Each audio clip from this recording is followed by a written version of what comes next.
கொளத்தூர் தொகுதி கல்லூரி அடிக்கல் நாட்டு விழாவில் இருந்துதான் முதலமைச்சரை மாணவர்கள் அப்பா என்று அழைக்க தொடங்கியதாக இந்து சமய அறநிலையத்துறை அமைச்சர் சேகர் பாபு தெரிவித்துள்ளார்.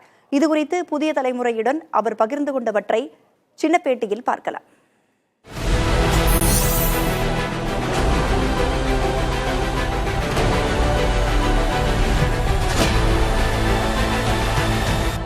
நேற்றுக்கு முதலமைச்சர் ஒரு முக்கியமான வீடியோ வெளியிட்டிருக்கார். அப்பா என்று பல இடங்கள்ல போற இடத்துல அழைக்கிறாங்க. மதுரைக்கு போகும்போது கூட அழைச்சிருக்காங்க.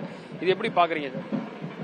நாங்கள் கண்ணால் கண்ட காட்சி, கொளத்தூர் தொகுதியிலே கபாலீஸ்வரர் திருக்கோயிலின் சார்பில் தொடங்கப்பட்ட கல்லூரி 3 ஆண்டுகள் நிறைவு பெற்று அந்த கல்லூரிக்கு நிரந்தர கட்டிடம் கட்டுகின்ற அடிக்கல் நாட்டு விழாவிற்கு மாண்புமிகு தமிழக முதல்வர் வருகை தந்திருந்தார்கள்.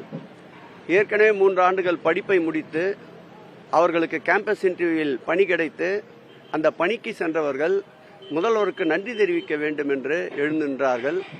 அதில் ஒரு 4 பேர்கள் நன்றி தெரிவிக்கின்ற பொழுது ஒவ்வொருவரும் தானாக முன்வந்து எங்கள் வாழ்வில் நாங்கள் உயர்கல்வி படிப்பதற்கு கல்லூரியிலே இடம் கிடைக்கும் என்று நாங்கள் நினைக்கவில்லை.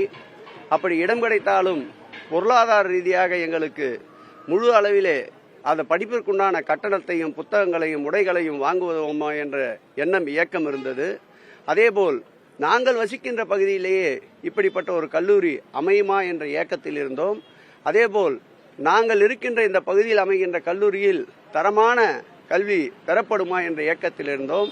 இந்த இயக்கங்களை எல்லாம் போக்கியவர் எங்கள் அப்பா ஸ்தானத்திலிருந்து எங்கள் மாண்புமிகு தமிழக முதல்வர் தான். ஆகவே எங்கள் தமிழக முதல்வரையும் நாங்களும் அப்பா என்று அழைக்கிறோம் என்று சொல்லி 4 பேர்களும் கண்ணீர் வடித்த காட்சியை எங்கள் கண்முன்னால் கண்டோம்.